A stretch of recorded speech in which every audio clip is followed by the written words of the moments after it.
अस्सलामुअलैकुम, कैसे हैं आप लोग। मैं हूं अब्दुल वाजिद, आप देख रहे हैं आसानी फूड। आज हम बनाने जा रहे हैं अंडे की बहुत ही उम्दा और शानदार किस्म की रेसिपी। सबसे पहले हमने कुकिंग ऑयल डाला है 1 टेबल टीस्पून। उसके बाद एक अदद प्याज की डाली है कटी हुई। अच्छी तरीके से हम इसको मिक्स करेंगे जब तक ये ब्राउन ना हो जाए। जैसे ये ब्राउन होगा उसके बाद एक अदद टमाटर और एक मिर्च कटी हुई हम इसमें डालेंगे। उसके बाद ये 2 अंडे हमने फेंट के रखे हुए हैं, उसके अंदर हमने सालन मसाला भी डाला हुआ है।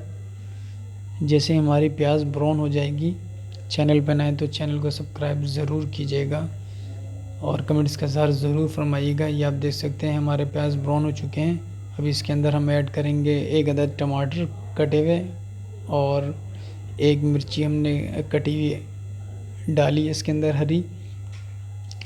2 से 3 मिनट तक इसको अच्छी तरीके से हम मिक्स करेंगे। ये आप देख सकते हैं हमारे टमाटर गल चुके हैं। अभी इसके अंदर हम डालेंगे 2 अदद अंडे जो हमने फेंट के रखे हुए थे। ठीक 3 से 4 मिनट के बाद हमारा ये अंडा तैयार हो जाएगा।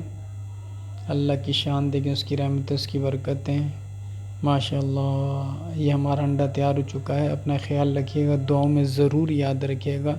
अल्लाह पाक आप तमाम लोगों को ढेरों खुशियाँ अता फ़रमाए। अपना ख्याल रखिएगा। अल्लाह हाफ़िज़।